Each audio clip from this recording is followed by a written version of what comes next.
Top 20 Christian Songs. 20 hitet më të mira të muzikës së krishterë vijnë për ju çdo fundjavë në valët e Radio Emanuel. Top 20. Dëgjo muzikë, jeto një jetë me frymësim.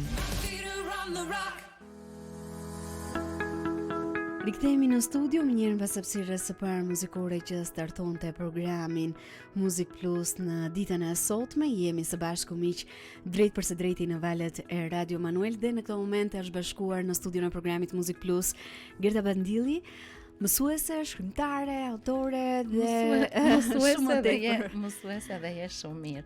Të falenderoj dashur Kela. Është kënaqësi për mua që të jem gjithmonë mike e emisionit tuaj.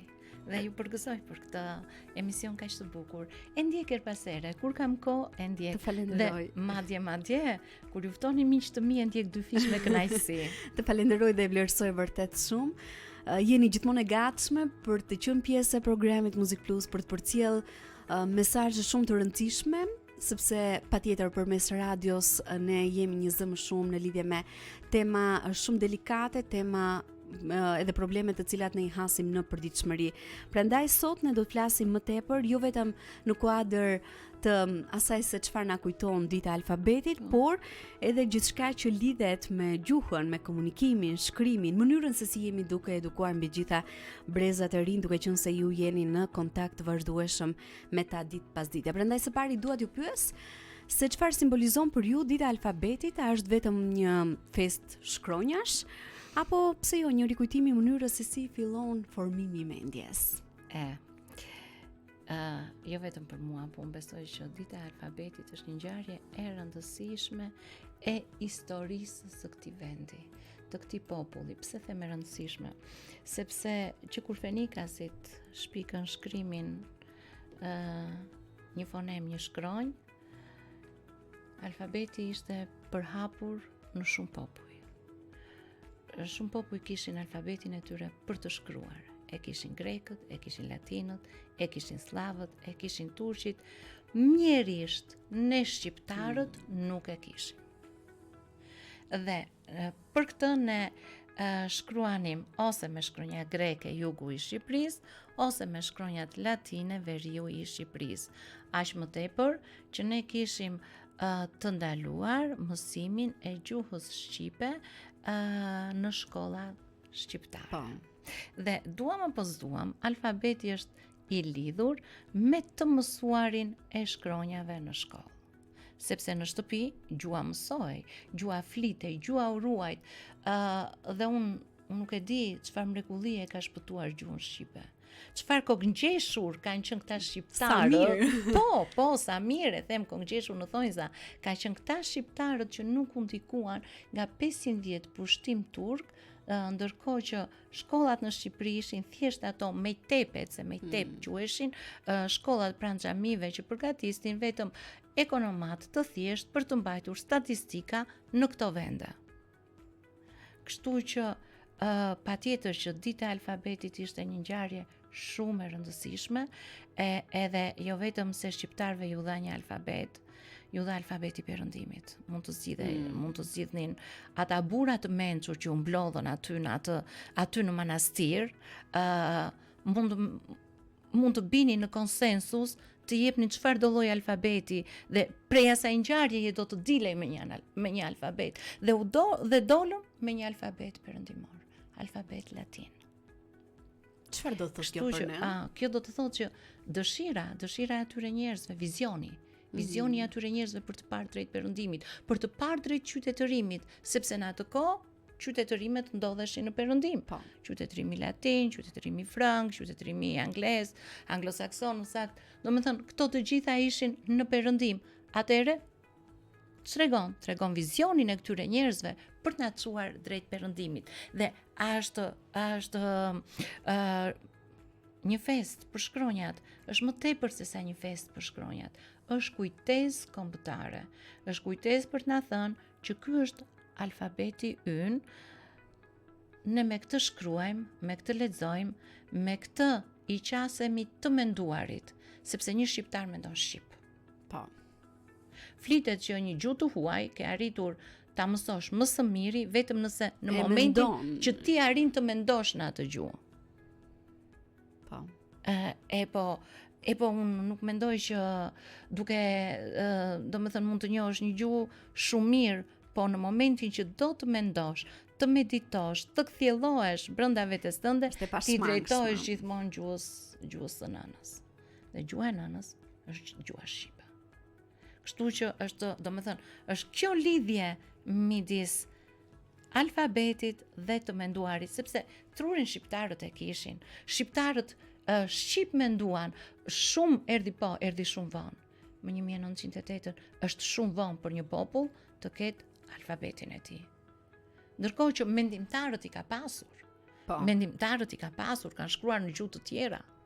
Po, kanë shkruar në gjuhë të tjera, por në atë moment e mëtej gjuha shqipe u konsolidua si një gjuhë e shkruar. Është për të ardhur keq që është kaq vonë. Ne kemi formulën e pakëzimit 1462, kemi mesharin e Buzukut, Po. 1555, por mjerisht i kemi në gjuhën latine, me shkronjat latine. Në gjuhën latine, domethënë, nuk e kishim të konsoliduar këtë alfabet. Erdhi, po, pak me vonesë, por një ngjarje që na shenjoi ne shqiptarëve për gjuhën shqipe. Është e vërtetë. Për t'ju thënë të tjerëve, pa dale pak, se vërtet po shkruaj me shkronja latine, ama kjo gjuhë nuk është latine, kjo gjuhë është shqipe. Si e përjetojnë nxënësit, edhe nxënësit e tu sot ditën e alfabetit, në një kohë kur është e pashmangshme, teknologjia shpeshherë i bën edhe të mendojnë më pak dhe nga ana tjetër të kërkojnë më shpejt. Është kjo diçka që karakterizon brezin e ri mbi të gjitha. Brezin e ri, duke qenë se edhe për hir të asaj që ne prindrit ju vëmë shumë shpejt telefon në dorë fëmijëve, dhe aty gjendet bota brenda një ekrani. Brezi i ri ka shumë të lehtë gjuhën angleze, sepse është gjuha e një komunikimi masiv në të gjithë botën. Dhe ka shumë më thjesht ai të kërkoj programe në gjuhën angleze, madje edhe fëmijë fare të vegjël, 6-7 vjeçar, duke qenë se shohin kukullat në gjuhën angleze, shohin filma në gjuhën angleze, kuize të ndryshme në gjuhën angleze, kanë shumë më të thjesht të i qasen telefonit me këtë gjuhë se sa me gjuhën shqipe. Natyrisht, në përshkolla, nxënësit orientohen, njihen me ditën e alfabetit, me përpjekjet që janë bërë, me njerëzit që ishin pjesë e asaj ngjarjeje, organizohen konkurse të ndryshme, të tipit shkrimi më i bukur, kush di më shumë fjalë, të tipit kush i njeh më mirë atletarët dhe patriotët shqiptar, të cilët i kanë kushtuar gjuhës shqipe jetën e tyre, orientohen si të kërkojnë dhe të gjejnë vjersha dhe poezi për gjuhën shqipe, sepse duhet ta pranojmë, ka një pasuri shumë të madhe kjo gjuhë. Kështu që i orientojnë fëmijët, nxënësit drejt këtij kërkimi, koncerte të ndryshme për hir të gjuhës shqipe, kënga e alfabetit shqip, ditën e alfabetit, po dhe ditët para dhe pas, është domethënë vihet në çdo klasë që fëmijët të kuptojnë se si ka erdhur alfabeti deri tek ditët tona, ose çfarë pune e madhe është bërë për të erdhur alfabeti tek ne. Kështu që fëmijët e kanë me qef, se kur ka festa ata janë gjithmonë nxënësit janë gjithmonë kur ka festa janë gjithmonë të gëzuar. Unë kam frikë se pasi kalon kjo festa dhe pasi rriten dhe nuk bëhen më të interesuar për ditë alfabeti, sepse interneti tërheq më shumë, nëse kalon kohë dhe pyetën që ore, ne kemi një ditë alfabeti, po kur e kemi, të siguroj që do thonë një datë çfarë do dhe nuk do të thonë datën 22 nëntor. Nuk e mbajnë mend, sepse shumica e gjërave bëhet nuk lë gjurmë, sepse në të njëjtën kohë fëmijët marrin informacionin teknologjik, shohin televizor, merren me aktivitete të tjera, hyn edhe dita e alfabetit, njeriu me kalimin i filtron njohurit, i largon nga vetja, edhe nuk ngelen për fat të Besoj keq. që kjo është një ndër problemet që Është ndodh shumë- momentalisht, sepse jam e sigurt është shumë problematike unë kam kjo. vajzën në shtëpi, ajo është në grup të tretë në Kopësht, e di shumë mirë se sa me entuziazëm, pak edhe më të rritur i presin festa të tilla. Përfshihen kaq shumë, mësojnë çdo gjë vjersa dhe gjitha, po më duket sikur mbaron një pjesë e shkollimit dhe pastaj zbehet. Dhe pastaj zbehet. Edhe sepse kur rriten ngarkesa është më e madhe. Po, patjetër, dhe fokusohen tek gjëra të tjera. Dhe fokusohen tek gjëra të tjera ku kanë interesa. Por për sa kohë janë në shkollë dhe kjo festohet, kjo ditë festohet, të siguroj që fëmijët e kanë me qejf shumë të madh. Jam e sigurt për këtë. Dhe nga përvoja juaj si mësuese, cilët do të listonit si penguesit kryesor të asaj që thuhet kaq shumë, përpiqen kaq shumë mësuesit, por jam e sigurt edhe prindrit duan që fëmijët e tyre të kenë një mendim kritik. Prandaj, a lidhen edhe këto me mënyrën se si mësohet alfabeti, por dhe gjua? Të lexuarit. Ajo që fëmijët, ajo që të rriturit nuk arrin të kenë një mendim kritik është të lexuarit. Është mënyra se si ju qasemi gjërave. Është mënyra se si rritemi. Ku një veprim jo të mirë ne e inkurajojmë për zjuarsi tek fëmijët dhe nuk e inkurajojmë si një veprim dhe nuk e inkurajojmë, nuk e evidentojmë si veprim të gabuar, por ne themi ua sa bukur u përgjigje, është shumë i zgjuar. Kundrazi mendoj që inkurajojnë që të bëjnë veprime të tilla, përgjigje të tilla. Po, sepse i themi me këtë ua sa i zgjuar që je. Jo, stop. Këtu mbaron e drejta jote se fillon e drejta e tjetrit. Por që ta krijosh këtë gjë, kjo fillohet që sa lind. Patjetër. Sepse gjuha, kur fëmia shkon në Kopësht, kur fëmia shkon në shkollë, gjuha është e mësuar. Dhe bashkë me gjuhën është e mësuar edhe formimi i fëmijës. Personaliteti i fëmijës mbaron në 4 vjeç. Është i formuar. 4 vjeç o e ke më personalitetin o nuk e ke. Gjithë pjesa tjetër çfarë na ndodh është ajo që ne e quajmë përvojë. Dhe kjo përvojë, unë duke patur një personalitet të fortë, këtë përvojë ditë e zhndëroj në një mendim kritik për ecjen përpara të shoqërisë. Dikush tjetër që nuk e ka këtë gjë, nuk e bën dot dhe ngelet gjithmonë i tërhequr. Dhe nuk e formon dot të menduarin kritik. Mirë po, me kalimin e kohës ne duam një mendim kritik nga të rriturit, qasje ndaj ngjarjeve të ndryshme. Frika na pengon. Sepse shumë njerëz mund ta kenë mendimin të konsoliduar, e kanë një mendim kritik, e kanë një mendim për çfarë shkon dhe nuk shkon, dhe frika i pengon që ta thonë. Frika e përjashtimit së pari, pastaj frika e gjykimit. Paragjykimi i pengon. Fakti, ç'më duhet mua ta themi pari? Nuk më prek, Nuk më prek. Kur ne nuk cënohemi individualisht. Përderisa nuk vjen deri tek unë, pavarësisht se Brehti i shkret tha, kur erdhën tha që morën tha homoseksualët, tha ne u gëzuam tha, sepse na turpëronin tha. Kur erdhën morën tha njerëzit me ngjyrë tha, sa mirë ja u bën ciganët, kur erdhën morën sa mirë se ata edhe vithnin ndonjëherë në lagje. Pastaj morën çifutut tha, hebrejt. Po ne tha s'kishim asnjë lidhje tha që të dilnim tha të protestonin për ta tha. Kur erdhën na morën ne, nuk ishte mbetur më askush për të protestuar. Kështu që ne jemi gjithmonë, përderisa nuk më prek, nuk e them. Edhe jam e sigurt që këtë e përcjellim edhe tek fëmijët. Po, patjetër, ç'të duhet ty kur ti nuk e lidhje me atë gjë. E po këtu frenohet të menduarit kritik. Sepse ç'lidhje ka, ç'rëndësi ka nëse mendimi im kritik është kaq i mirë kur unë nuk e them. Po, nuk ka vlerë. Nuk ka vlerë. Ose kur unë e them kur ngjarja ka mbaruar, kujt i vlen? Nuk i vlen askujt. Kështu që ne ende nuk kemi guximin qytetar për t'i thënë gjërat hapur dhe për t'i pranuar gjërat hapur. Është shumë e rëndësishme t'i pranosh. Ta pranosh, sepse kur e pranon, ti i qasesh edhe më nga afër, edhe di dhe çfarë ka të mirë dhe të keqe kjo gjë. Kurse duke parë nga larg, ti thjesht je në rolin e një vëzhguesi dhe kritiku të rëndomt që mund ta bëj kushdo. Ose është në interesin tim, është e mirë, dhe s'është në interesin tim, është e keqe. E vërtet. Kështu që kjo puna e të menduarit kritik nis shumë herët. Nis që në momentin që fëmia fillon të belbëzoj. Do të thotë ta dëgjosh. Ta dëgjosh çfarë thotë. Është e mirë apo është e keqe ajo që thot fëmia? Është ti shikon reagimin e fëmijës ndaj ngjarjeve të ndryshme. Atëherë ti je aty për atë, por ti thënë që nga kjo ngjarje kemi këtë përfitim dhe kemi këtë mungesë.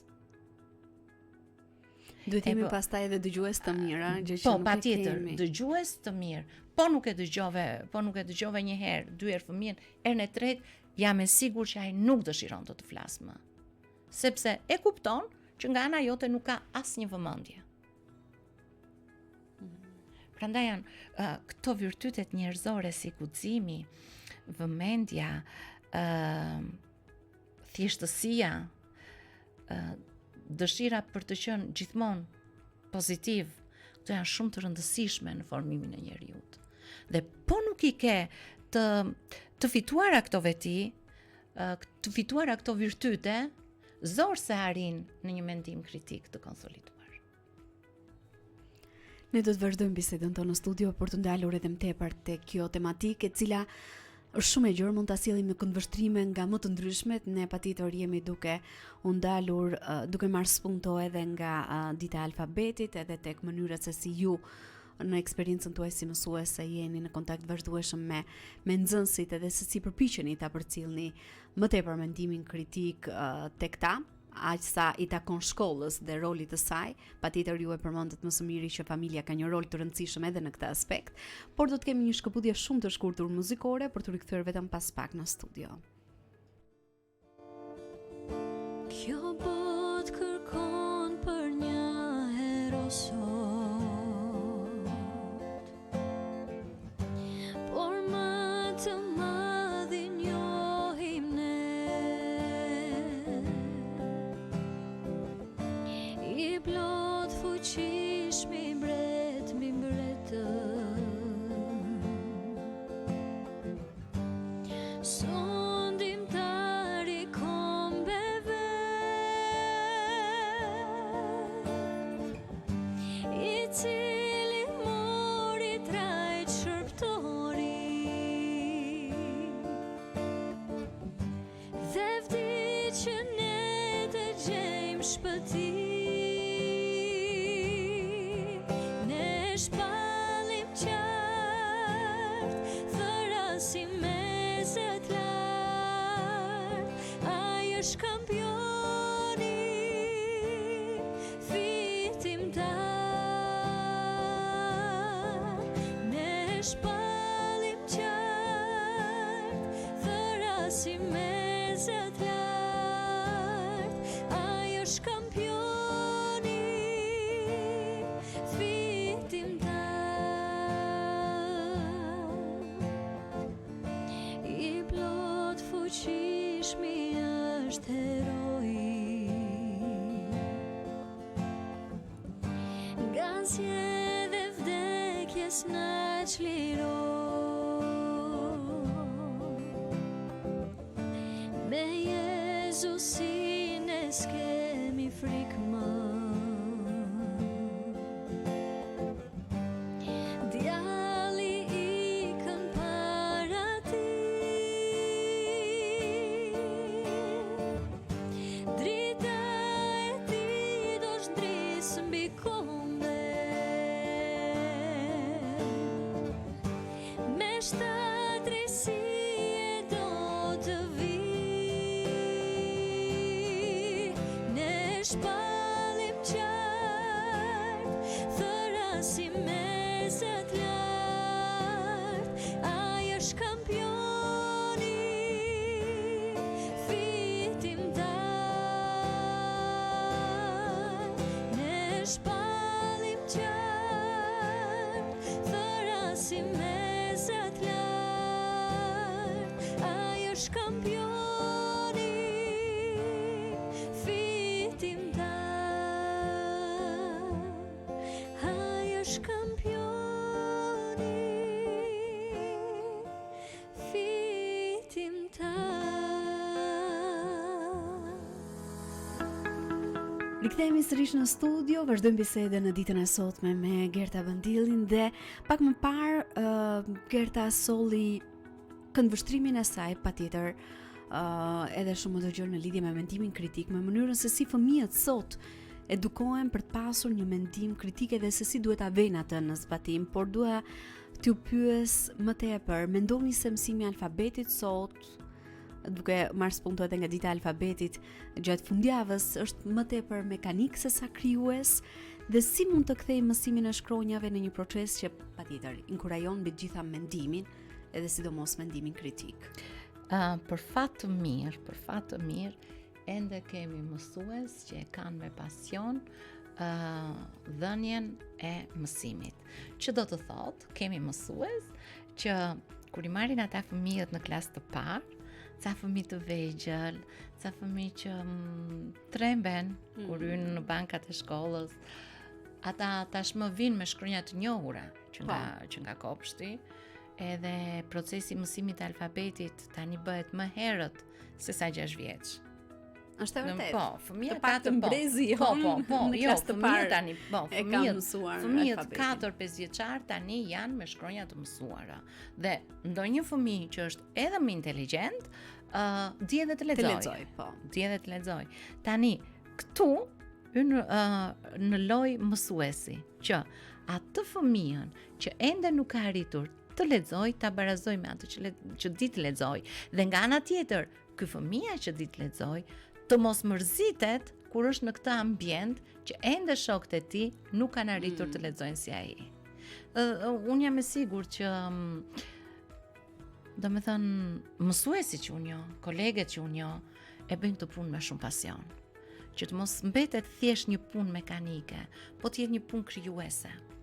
Një punë që fëmijët ta duan.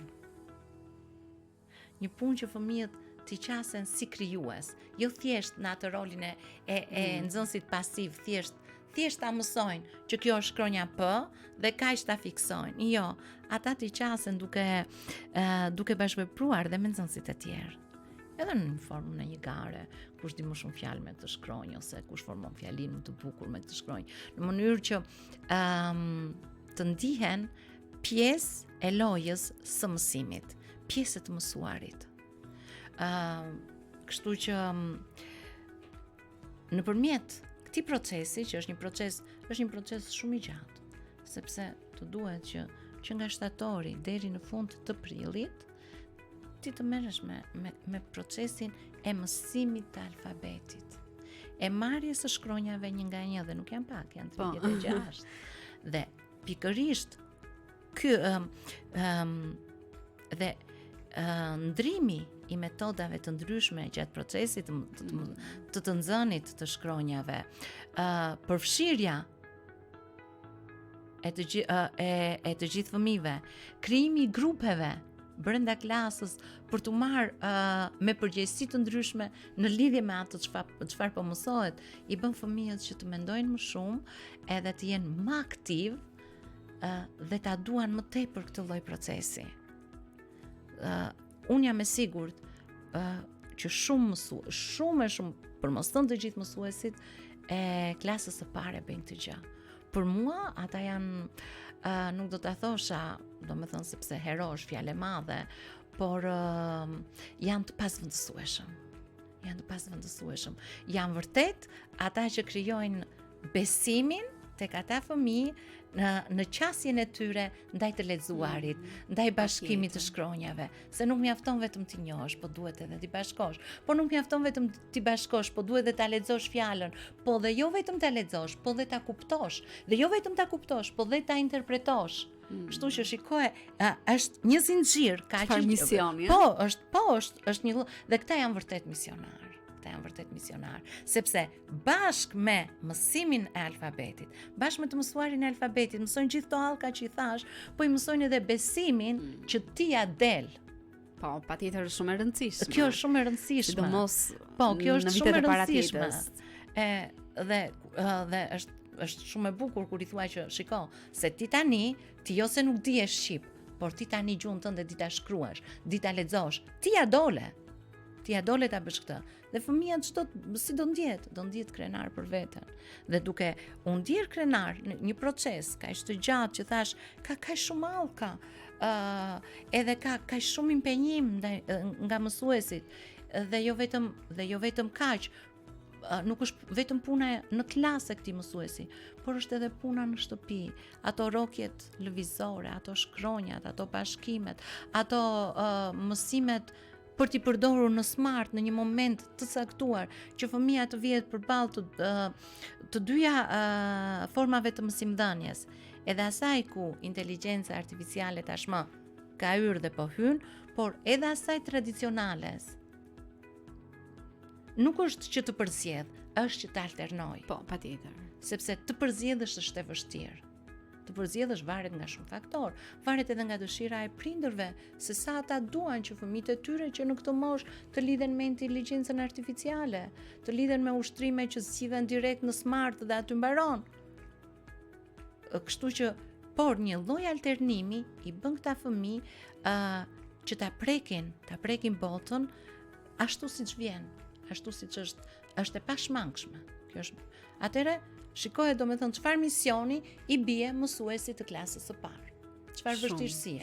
Kështu që dhe sa ata ja dalin me kaq shumë përpjekje, me kaq shumë lodhje, por ja dalin. Prandaj mësues në klasë të parë duhet mbështetet nga prindrit maksimalisht. Sepse bëhet fjalë për të ardhmen e fëmijëve të tyre. Dhe po kaloj kjo fazë, o e merr o nuk e merr.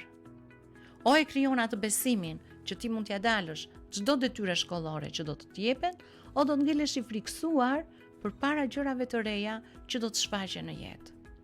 Patjetër se gjithë kjo reflektohet më pas me vitet. Kështu që mësimi I alfabetit, duam apo s'duam ne, është gjithmonë krijues, sepse vetë mësuesi e ka dëshirën që nxënësit t'i ketë të motivuar që të mësojnë atë që ai transmeton tek ata. Sepse në fund të fundit procesi kështu është, mësimdhënie dhe mësimnxënie. Tani unë pjesën time të mësimdhënies e bëj, por dua që dhe pala tjetër që janë nxënësit të më përgjigjen me mësimdhënien e tyre, sepse në fund të fundit ky është rezultati I punës sime. Prandaj jam e bindur që të gjithë mësuesit e kanë këtë kërkesë ndaj vetes dhe ndaj nxënësve. Kuptohet pastaj edhe ndaj prindërve sepse gjërat vinë sinqir.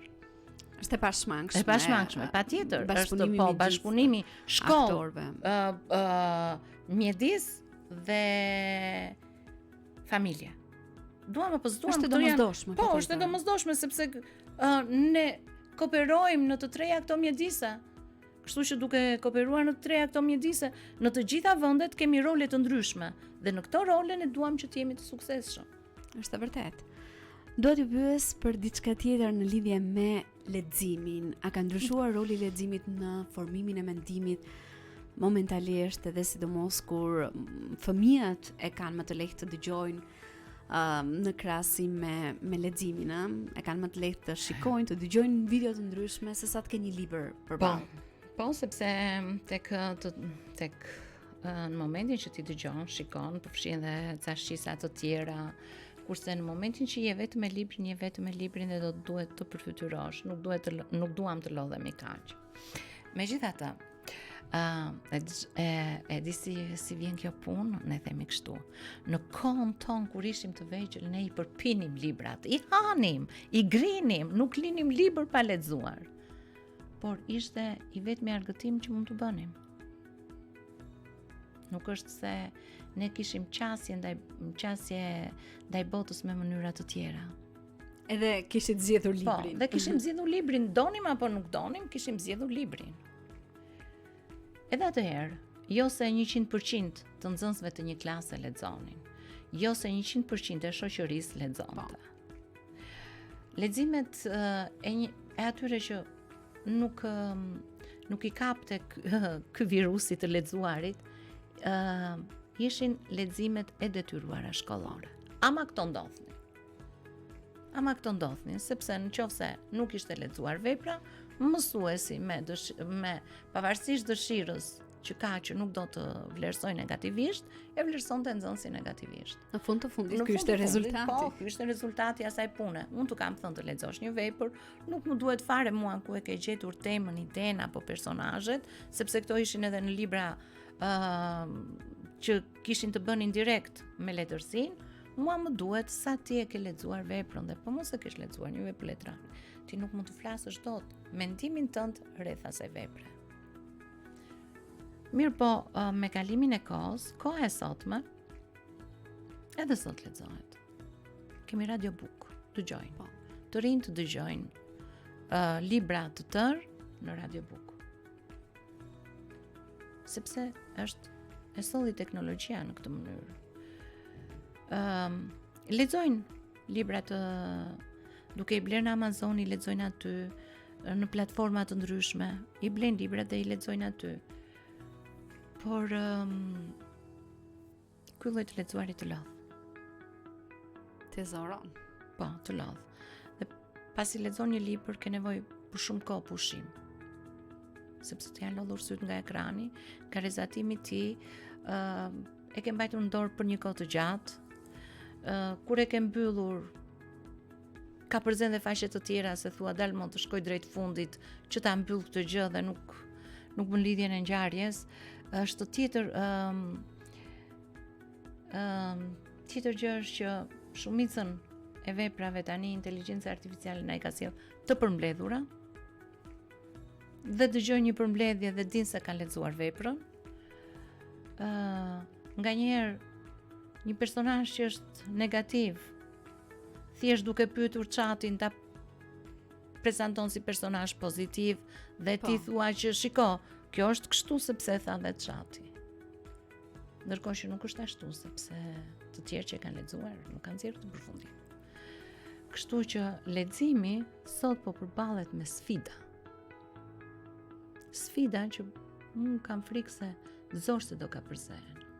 Do të mbetet ajo përqindje popullsie që dashurohet pas librit dhe do merret me librin, dhe pjesa tjetër jo. Pjesa tjetër jo, sepse i duket e vështirë ose humbje kohe ajo 1-2 orë që ti do qëndrosh vetëm me librin. Por sa intime është, po ta shohësh thellë, sa intime është qëndrimi me librin. Është si ti jesh me veten tënde. Është domethënë arti i muzikës është dhe masiv. Po. Ti e dëgjon, bëhesh edhe pjesë e një koncerti të madh, edhe të rinjtë pëlqejnë shumë patjetër. Po, edhe arti i pikturës përsëri është një lloj arti, vërtet shijohet vetëm ajo tabloja, por në ekspozit nuk je i vetëm. Ke edhe një 7-8 të tjerë që po shohin. Edhe interpretojnë po si të duan. Kurse arti i letërsisë, dhe këtu po e ndaj nga shkenca e letërsisë, arti i letërsisë shijohet i vetëm. Shijohet në intimitet të plot. Kur ti ke mbaruar gjithë ato impenjimet e ditës, kur e ke atë kohën e lirë dhe thua që prit se jam më mirë duke qëndruar me një libër. Ama pikërisht ky lloj qëndrimi të bën ty që të jesh jo vetëm me ngjarjen, ti aty njesh me ngjarjen, me situata, me personazhe, por edhe të mendosh që ç'do të bëja unë, po të isha aty. Jam e sigurt që gjithsecili prej nesh. Po, gjithsecili e ka menduar. Shikoj ç'do të kur na dhurojnë një vepër letrare, një libër, gjëja e parë që themi është pse ma dhuroj këtë titull? Mos ka ndonjë ngjashmëri këtu brenda, ose po e lexoj që të di se cila është pritshmëria e kësaj dhurate. Kështu që këtë vetëm libri ta jep. Kështu që është një sfidë e madhe, sidomos në këtë kohë kur ka kaq shumë njerëz që shkruajnë, sfida e madhe është që ka kaq pak njerëz që lexojnë. Edhe hajde tani t'i bëjmë bashk. Por shumë e vështirë ti bësh bashk. Nuk e di nëse ndonjë ditë do t'i rikthehet librit lavdia që ka pasur, por them se akoma jo, akoma nuk po del nga moda përfundimisht. Po. Siç doli, ne e dim që televizioni ka dal nga moda. Platformat e televizioneve sot janë gjithmonë të diskutueshme. Kur u mbyll MTV-a, një televizion prej 45 vitesh gati, gati 40 vitesh, që kishte hitet muzikore më të mëdha, u mbyll. Pse u mbyll? Sepse sot kënga hidhet nuk pritet më të performohet në televizione për herë të parë, po hidhet direkt në platforma të ndryshme. Kështu që kur u mbyll ai, doli ai është mode, dolën pothuajse të gjithë televizionet. Kështu po HPR libri nuk po del, po dhe nuk po qëndron. Tani o duhet që këta shkrimtarët t'ju japin njerëzve vepra të hatashme, në thonjë za kjo, që për mua ne kemi letërsia ka kryevepra, letërsia ka kryevepra, prandaj o duhet që këtyre njerëzve t'ju gjejmë një mekanizëm që t'i tërheqim drejt librit fizik. Mirë po, libri fizik po konkuron tani me librin elektronik, të shohim se si raca njerëzore do të zgjedh për mëtej, se kjo i mbetet kohës. Gjithsesi unë mendoj për shembull kur ju sollët shembullin e televizionit, mendova direkt radio, ne jemi në një radio. Shiko, radio akoma nuk po del nga dhe nuk do dalë ndonjëherë nga moda. Jo sepse ne jemi në një radio. Jo për këtë arsye, por sepse vetëm se sot radio është pak më, njerëzit që punojnë në radio lodhen pak më shumë. Patjetër, teknologjia dhe gjithçka që ndodh ne duhet sepse duhet të vraposh me hapin e kohës.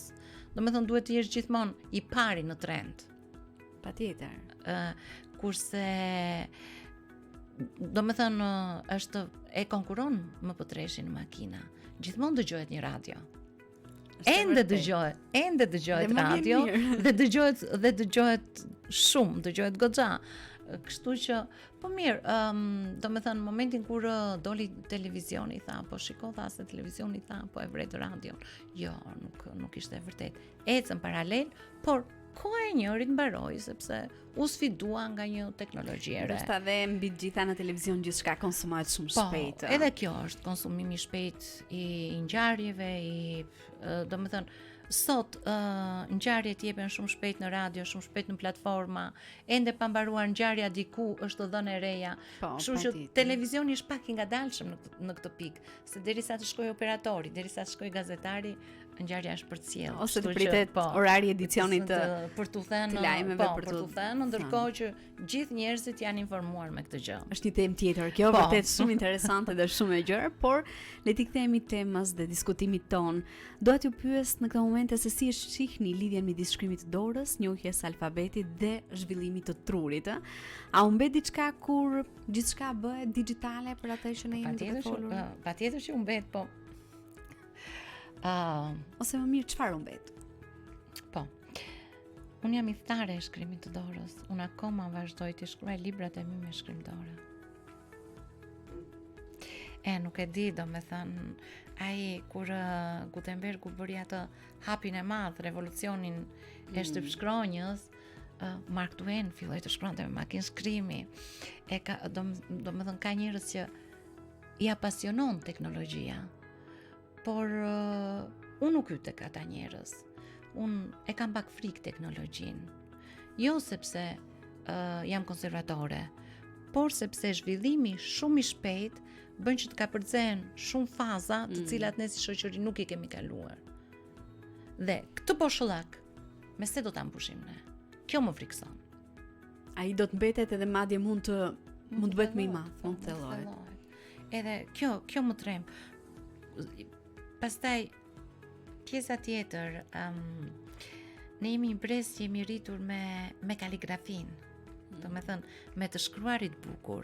Ne një herë në javë, ditëve të shtuna, sepse atëherë ishte mësimi 6 ditë, kishim një orë që quhej bukur shkrim. Që shkronjën e re që kishim mësuar, duhet ta shkruanim sa më bukur. Edhe aty më pastaj mësonim ato përdredhjet e shkronjave, ato harqet perfekt që duhet i bënim. Por kjo ndikon shumë në estetikën, në formimin estetik të njeriut. Duket në plan të parë duket sikur është thjesht një lidhje midis syrit dhe dorës, që ty të duhet thjesht të shkruash bukur se kështu ka thënë mësuesja, se kështu thot kjo orë mësimi, por në fakt ti brenda vetes, pa e kuptuar, ke krijuar një edukim estetik, një edukim për të bukurën. Që kur ta shikosh të bukurën, interesante. Po kështu. Nuk e kisha menduar ndonjëherë në këtë. Shkrimi dorës këtë ka.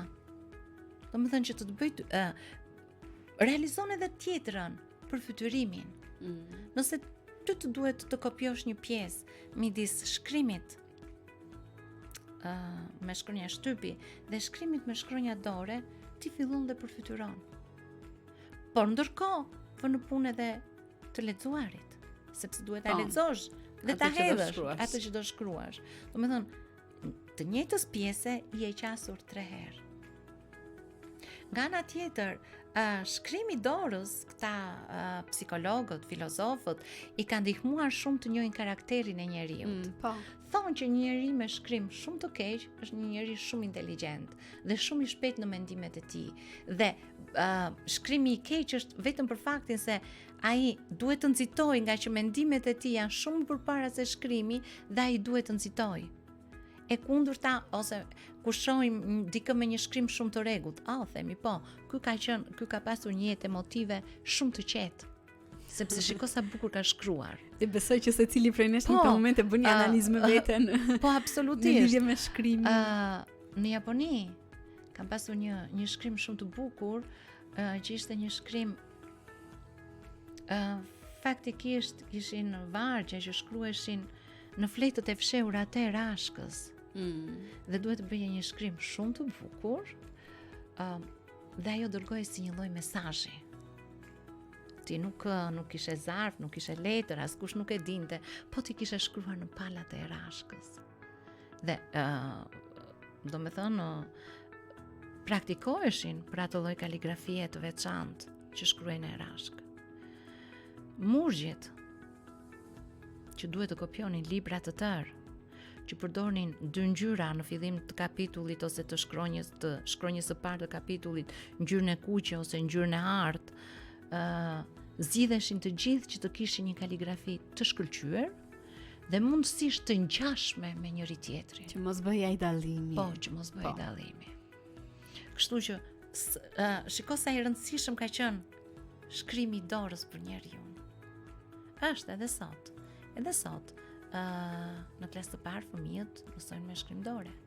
Por gradualisht ne humbim shkrimin e dorës. Për shpejtësi komunikimi, teknologjia nuk na lejon të shkruajmë me shkrim dore. Frika se mos shkrimin tim të dorës dikush nuk e lexon dot dhe kam shumë më të lehtë t'i lë një mesazh në letër në formë me shkrim shtypi.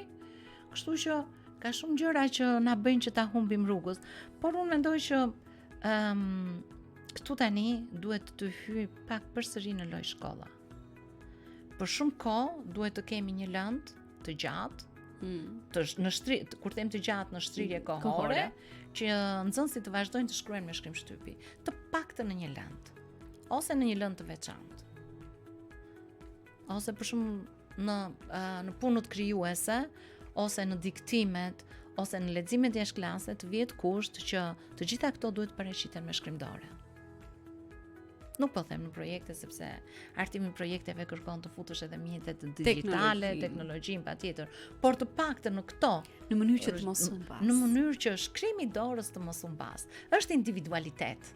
Shkrimi im nuk është i ngjashëm me të dikujt tjetër, është vetëm i imi, ndërsa shkrimi i dorës po është shkrimi i shkronjave të shtypit po është i ngjashëm me të tjerëve, se fundit është një lloj e bëjmë në një lloj e bëjmë çën, kështu që kurse shkrimi i dorës po është individual jashtë e imja. Është diçka autentike, autentike, personale. Mua ne thjesht duke parë një shkrim thash, nisemi dhe gjykojmë, po, ka qenë kështu. Sidomos psikologët kur duan të njohin psikologjinë e dikujt e individit. Ne do të kemi dhe një tjetër shkëputje shumë të shkurtër muzikore për të rikthyer vetëm pas pak edhe për të ndalur tek një tjetër aspekt shumë i rëndësishëm. Folëm për shkrimin, për leximin, por mbi gjitha do të flasim edhe për atë që është shumë e rëndësishme, fuqia e fjalës. Në këtë momente shkëputemi për të ndjekur këngën Më shumë dashuri, rikthehemi së bashku vetëm pas pak.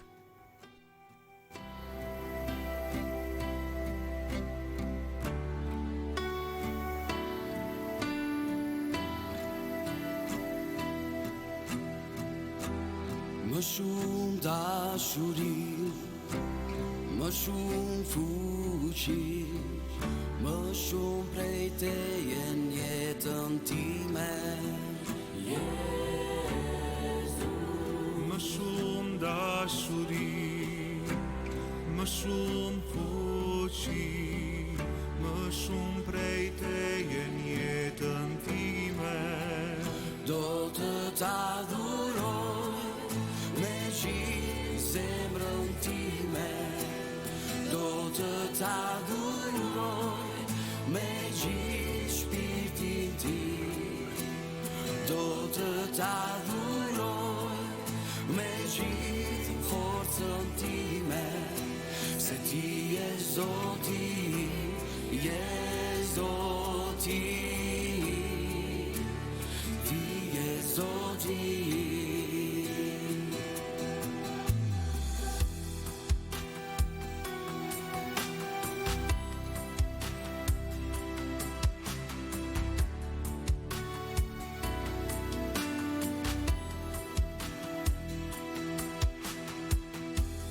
Më shumë dashuri, më shumë fuqi, më shumë prej teje në jetën time.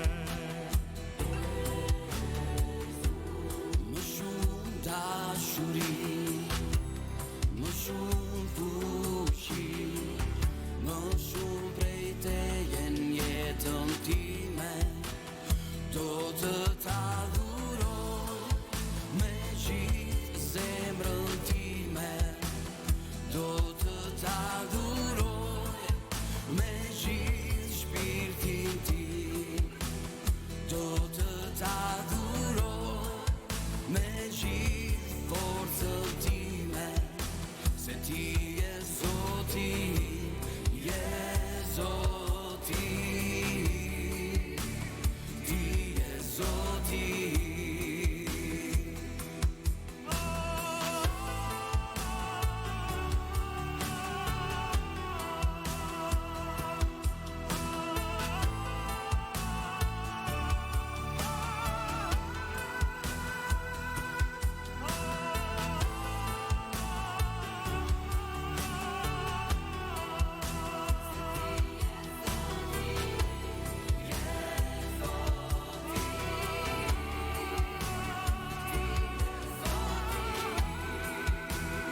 Do të t'adhuroj me gjithë zemrën time, do të t'adhuroj me gjithë shpirtin tim, do të t'adhuroj me gjithë forcën time, se ti je Zoti, je Zoti,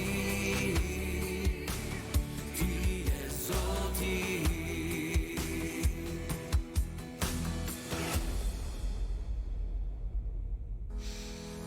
Rikthehemi sërish në studio, ashtu sikurse unë e përmenda shkurtimisht edhe para hapësirës muzikore, do ndalemi tek ajo që ka një tjetër fuqi, sikurse është fjala. Prandaj sot Gerta jeni në cilësinë e mësueses, por edhe të shkrimtares, dhe dua t'ju pyes se çfarë ju ka mësuar puna juaj si shkrimtare për fuqinë e fjalës.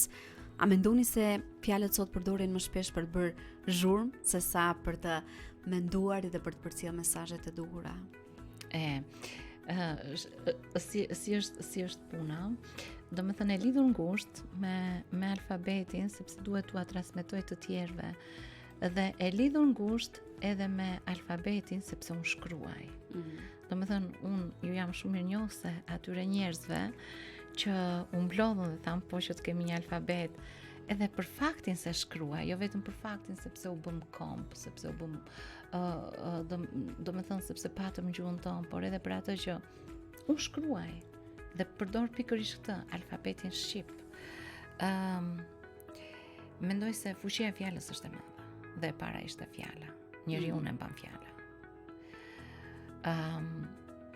Ne kemi sa raste të fjalimeve të bukura të njerëzve që kanë frymëzuar për ndryshime të mëdha. Po. Unë kam një ëndër dhe ishte Martin Luther King dhe ai frymëzoi të gjithë ata njerëz për të kërkuar të drejtat e tyre, për të qenë të barabartë me ata. Domethënë njerëz të cilët nëpërmjet fjalës, nëpërmjet fuqisë së saj kanë sjellë ndryshime të mëdha.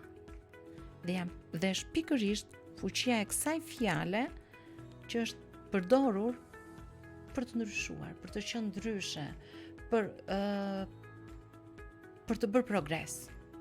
Pavarësisht se nganjëherë fjalët kanë çuar në revolucione. Po revolucioni është një lloj progresi.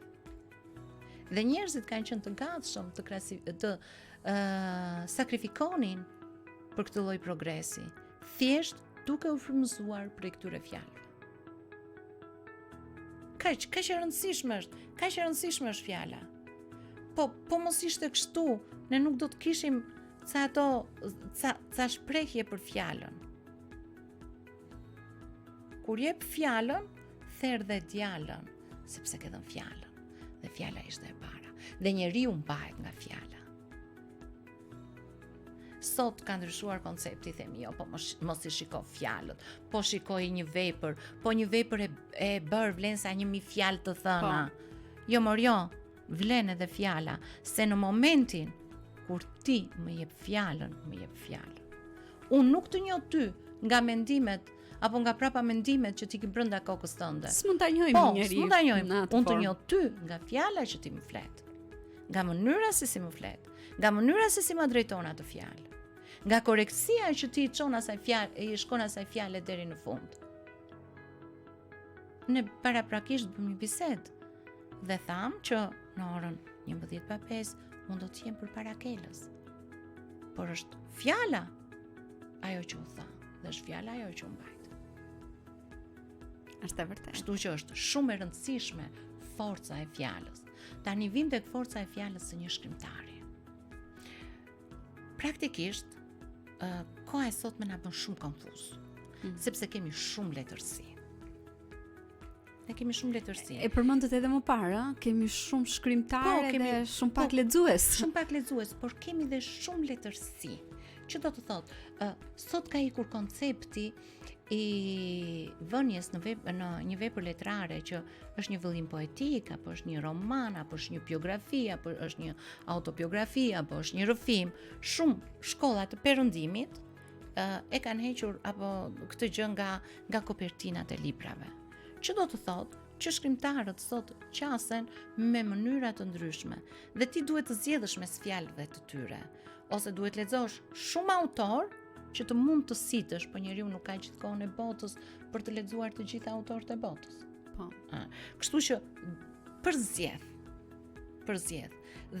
përzgjedh ata autor nga të cilët ai dëshiron të ndikohet. Sepse shtëpia botuese bën një recension, redaktori flet për të, një kritik që e ka lexuar flet për librin dhe ai qaset asaj vepre që i pëlqen të ndikohet nga ai autor, të ndikohet nga ajo vepër.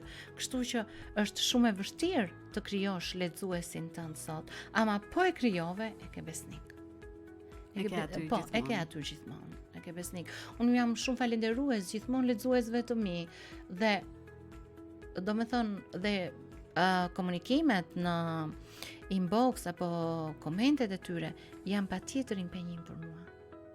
Patjetër, sepse ose edhe një vlerësim që të bëhet, është patjetër impenjim. Nëse sot feedback i asaj që ti ke çuar tek ta. Nëse sot je në shkallën e dytë dhe ti vazhdon të qëndrosh aty, i humb lexues. Ty të duhet të rritesh. Po, të duhet të rritesh. Është një sfidë. Edhe patjetër. është, domethënë, dhe të shkruarit sot është një sfidë. Nga ana tjetër, unë mendoj edhe këtë që njerëzit që shkruajnë duhet të jenë patjetër njerëz që duhet të mbajnë një qëndrim qytetar. Ta thon fjalën e tyre, të vlerësojnë një gjest të mirë publik, ndërkohë që duhet të kritikojnë një tjetër që nuk është i mirë dhe nuk i shërben askujt. Sepse ç'kuptim ka kur unë shkruaj dhe jam kaq e lirë kur shkruaj, mund të flas për çdo lloj teme tabuje dhe të them, po, shkrimtarit i lejohet gjithçka, mund ta kap edhe këtë temë, mund ta kap edhe atë temë dhe atë.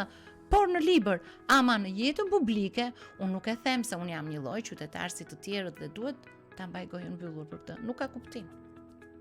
Për mua nuk ka kuptim. Njeriu duhet të jetë i hapur, ti thot gjërat troç.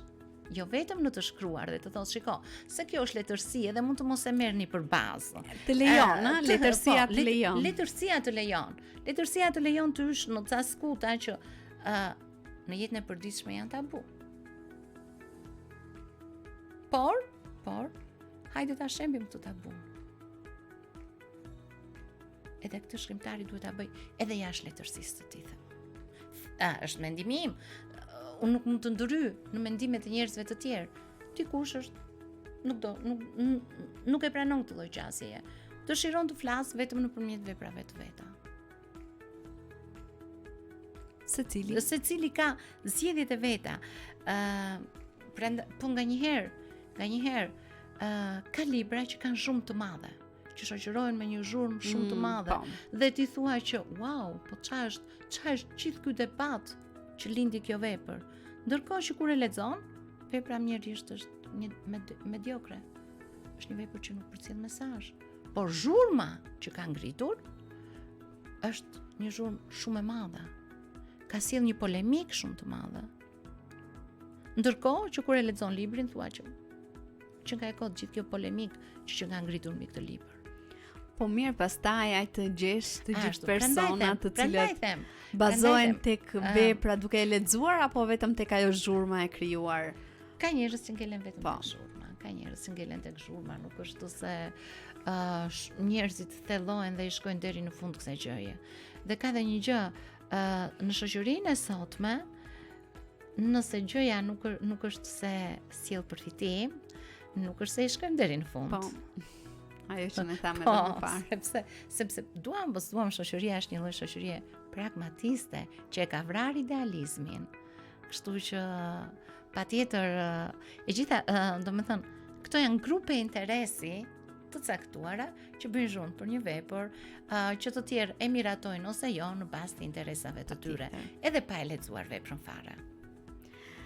Le ndalemi shkurtimisht tek disa mënyra apo këshilla që do të kishe për ta bërë më praktike për fëmijët e vegjël për të mësuar, mbi të gjitha për të zhvilluar gjithmonë edhe më tepër mendimin, përpara se ata të shkruajnë apo të lexojnë diçka. Cilat janë këto mënyra praktike që do t'i ndihmonte të vegjëlit? Po sot ka shumë mënyra. Ka shumë mënyra. Ose ju si mësues, çfarë mënyra përdorni më tepër? Librat me figura, për shembull, janë libra që i tërheqin shumë fëmijët.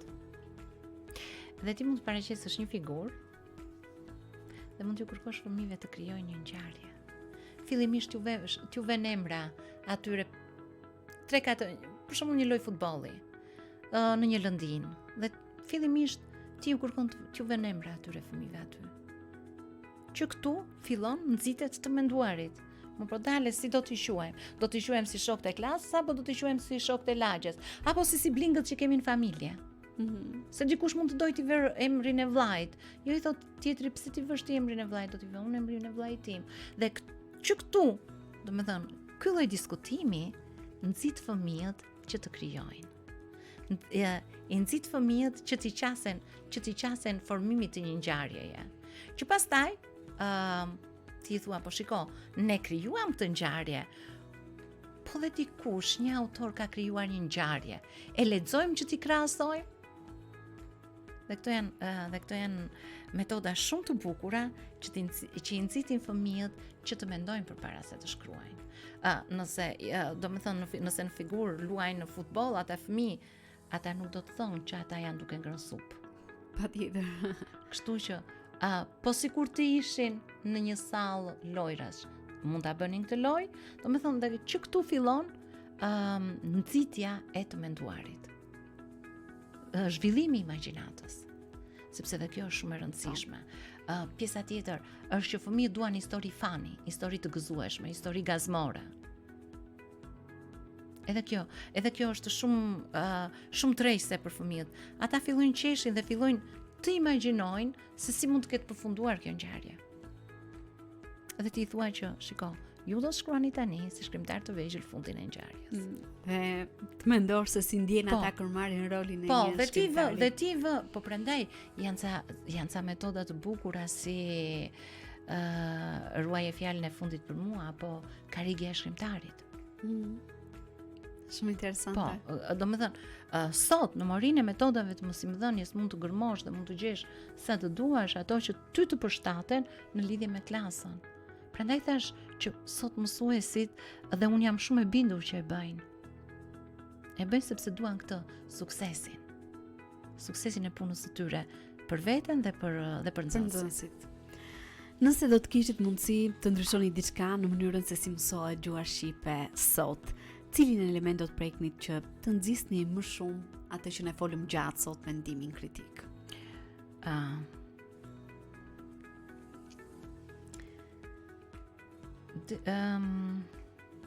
Unë kam thënë shpesh që në momentin kur unë kam qenë në krahun, mendimet janë ndryshme dhe unë i respektoj të gjitha. Nuk do të thotë që fitoj mendimi tjetër dhe unë s'jam dakord me atë, ose nuk do ta zbatoj atë, do ta zbatoj. Por unë kam qenë kundër bashkimit të gjuhës shqipe dhe leximit letrar në një të vetë. Kam qenë dhe jam kundër. Unë i dua veçmas.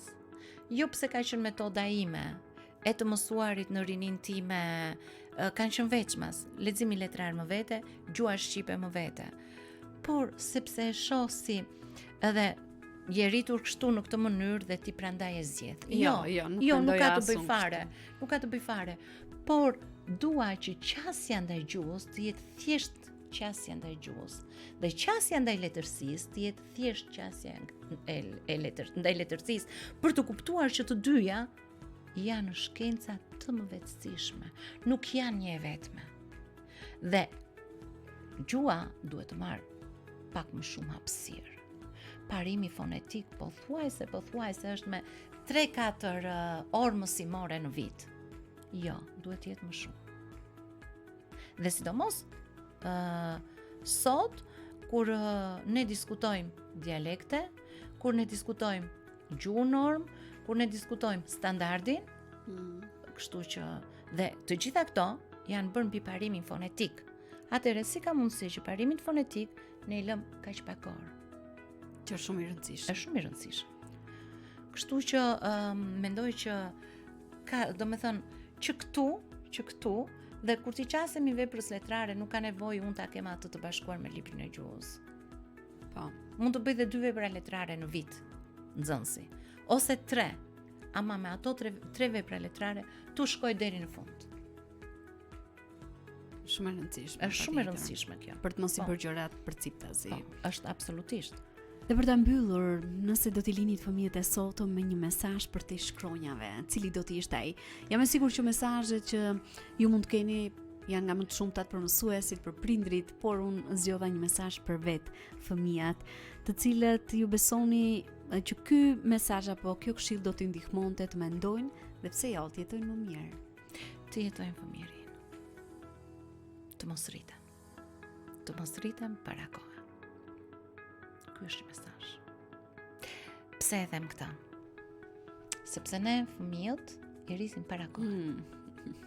I vëm përpara përgjegjësisht të këtilla, nganjëherë që ata nuk kanë fare lidhje, por duam ne, prindrit, ne mësuesit, t'i vëm përpara përgjegjësive të tilla. Jo, fëmia është fëmijë. Lëreni të jetoj fëmijërinë. Mbajeni larg edhe të jenë larg, fëmia të rritet në natyrë. Edhe larg teknologjisë. Fëmia ta di ku rritet ketri. Jo thjesht të shoh një video në internet dhe pas e kurit. Jo, të shkoj aty në natyrë ta prek. Fëmia ta shoh si formon milingona folen, se dreqi e mori, në një milingon krijon fole edhe në qytet. Ti prind që e ke përdore, nuk ja tregon dot se ku është. Prandaj them që fëmia të jetoj fëmirin. Të jetë fëmijë. Të mos rritet para koha. Gerta, ka qenë një bisedë vërtet shumë e veçantë, e vlerësoj shumë për faleminderit gjithçka ju. që ke ndarë në ditën e sotme. Ishte kënaqësi e vërtet, e them me shumë për zemër, ishte kënaqësi të ishim së bashku sot. Edhe e vlerësoj shumë që në një ditë pushimi gjithë mundësinë dhe kohën për të qenë pjesë e Faleminderit, programit. kënaqësia është e imja, jo vetëm pse ndaj mendime nëpërmjet radios suaj, por sepse e di dhe vlerësoj punën tuaj të mirë. Të falenderoj. Të uroj një ditë mbar në vazhdim, ne këtu Edhe për përfundojmë ju. bisedën tonë në studio. Shkëputemi për të ndjekur një tjetër hapësirë muzikore së bashku, miq, rikthehemi vetëm pas pak.